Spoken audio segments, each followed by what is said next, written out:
اللہ پروردگار کی ذات باری تعالی مصنوعی مانوی میں مولانا روم نے مولانا بسم اللہ مصنوعی شریف میں فرماتے ہیں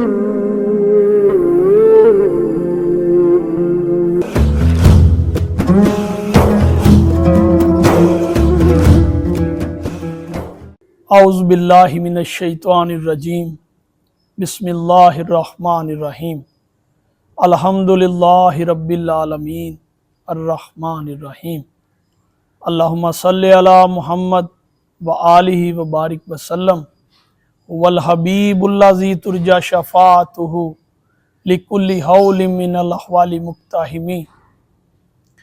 تو آج کا ہمارا موضوع علامہ اقبال کی مشہور زمانہ تصنیف ارمغان حجاز سے ایک باب ہے۔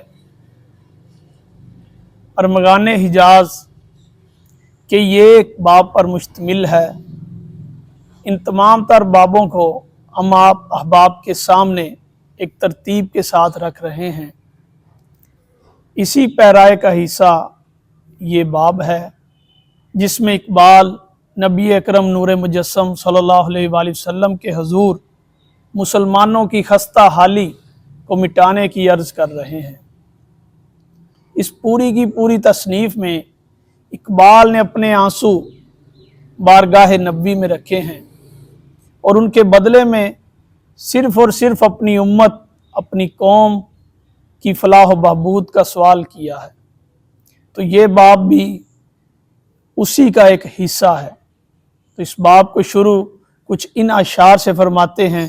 پہلے شعر میں لکھتے ہیں: مسلمہ اگرچہ بے خیلو سپاہ است، ضمیر او ضمیر پادشاہ است، اگر او رام کامش باز بخشن، جمال او جلال بے پناہ است، جمال او جلال بے پناہ است۔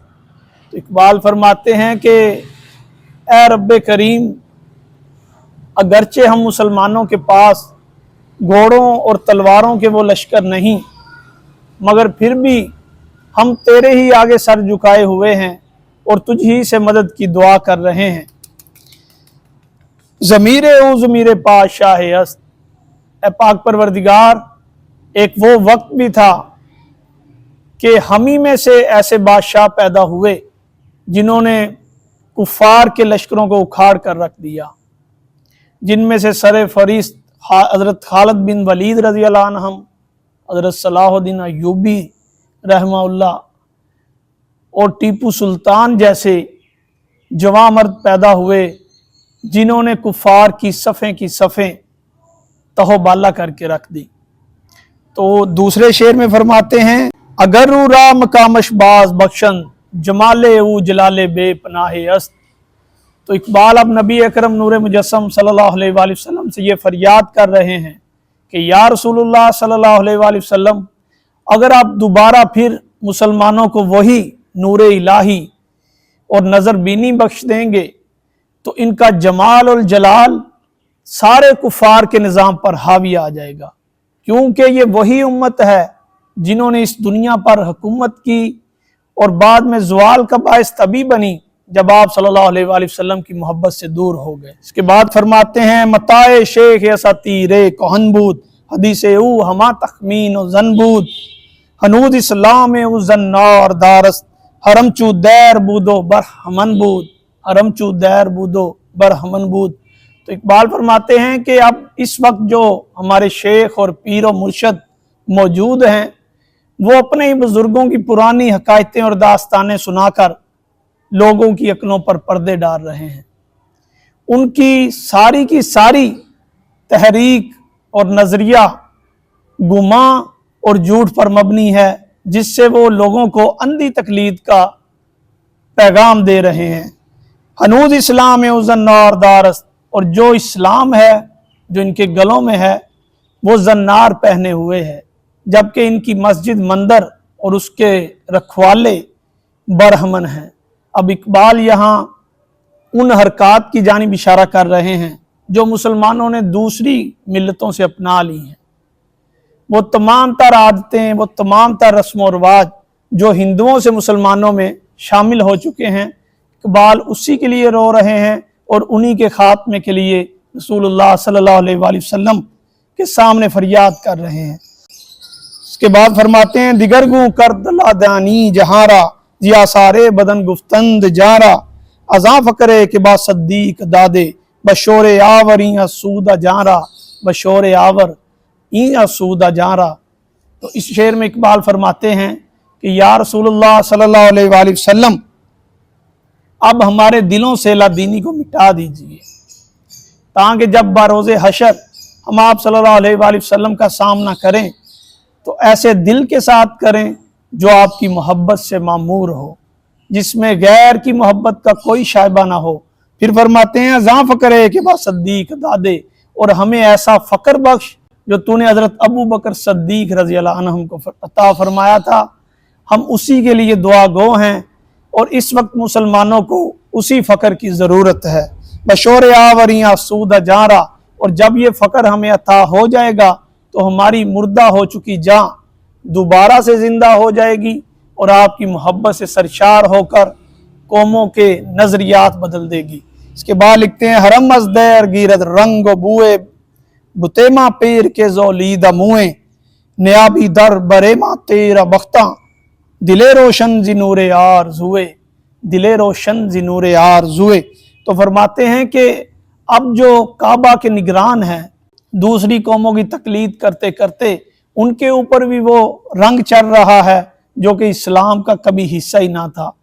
तमाम तर मगरबी माशरत अब मुसलमानों के दरमियान हावी हो चुकी है और इनके हाल चाल और अमल में वही अंग्रेज वही फरंगी दिखाई दे रहे हैं।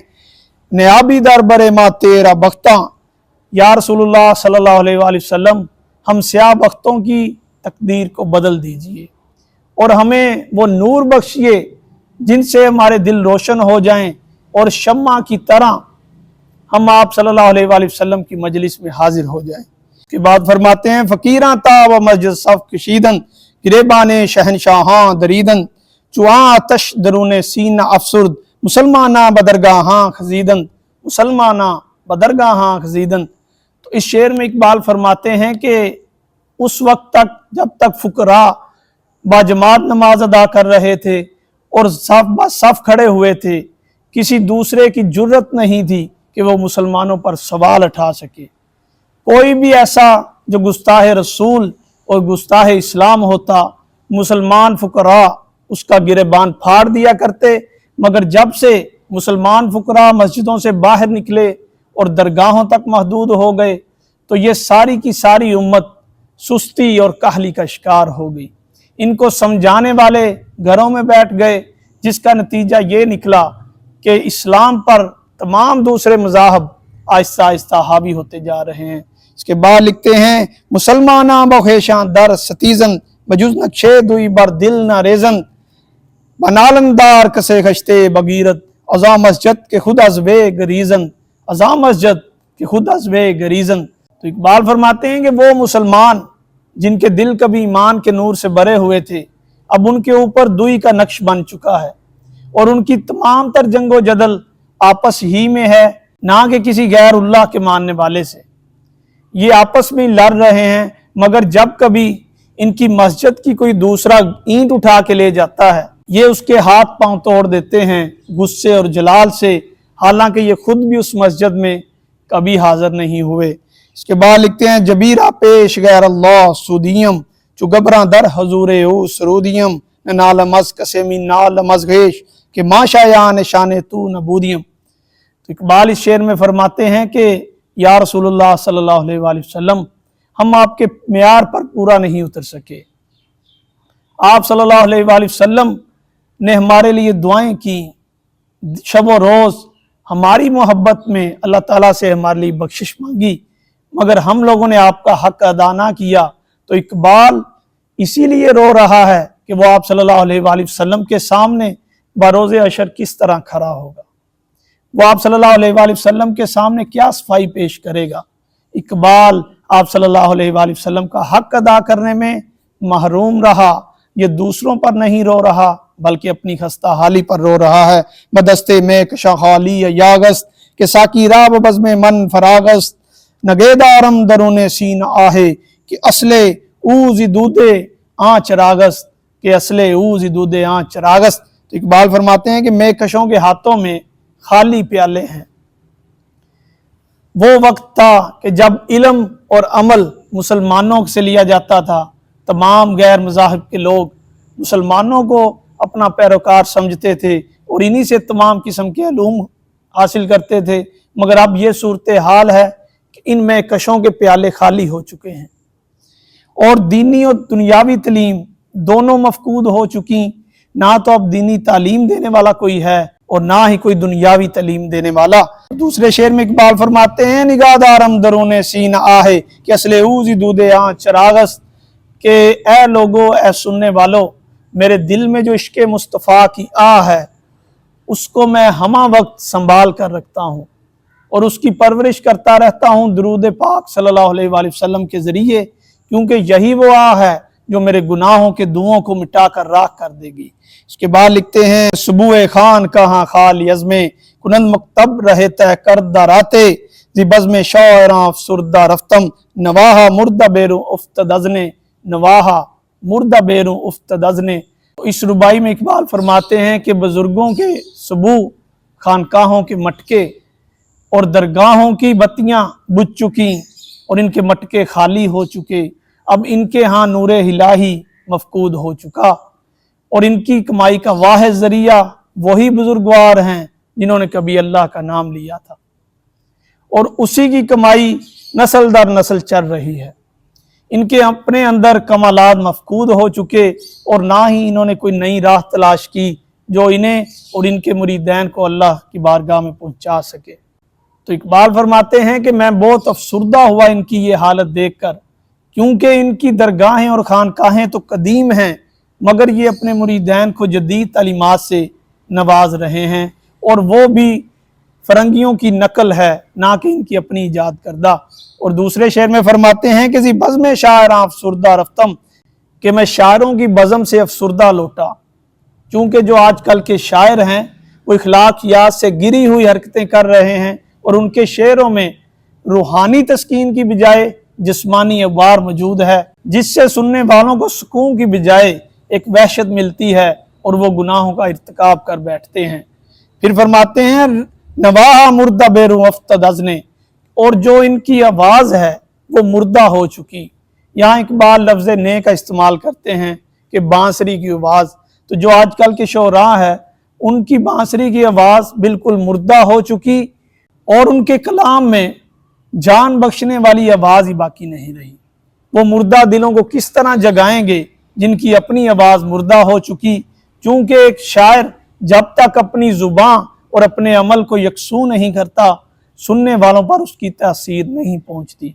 तो इकबाल इसी अफसुर्दगी के साथ अपनी इस बाब का अख्ताम फरमाते हैं। वो कौम से इस कदर दिल बर्दाश्ता हो चुके हैं कि यूँ महसूस होता है कि इकबाल रोते हुए अपनी ये तसनीफ़ और मगाने हिजाज लिख रहे हैं और हर शेर के साथ नबी अकरम नूर मुजस्सम सल्लल्लाहु अलैहि वसल्लम से अपनी उम्मत, अपनी कौम की खस्ता हाली की फरियाद कर रहे हैं कि या रसूलल्लाह सल्लल्लाहु अलैहि वसल्लम उनज़िर हालना, हमारी हाल बदल दीजिए। हम आपके वही खस्ता हाल उम्मती हैं जिनके लिए आपने शब व रोज़ दुआएं फरमाई। तो आज के हमारे इस बाब का इख्तिताम इन्हीं अशार से करते हैं। अल्लाह ताला से दुआ है कि इलामा मोहम्मद इकबाल का असल पैगाम आप अहबाब तक आसान अल्फाज में पहुँचाने की तौफीक अता फरमाए और हमें इस राह में इस्तकामत बख्शे। व मा अलैया इल्लल बलागुल मुबीन।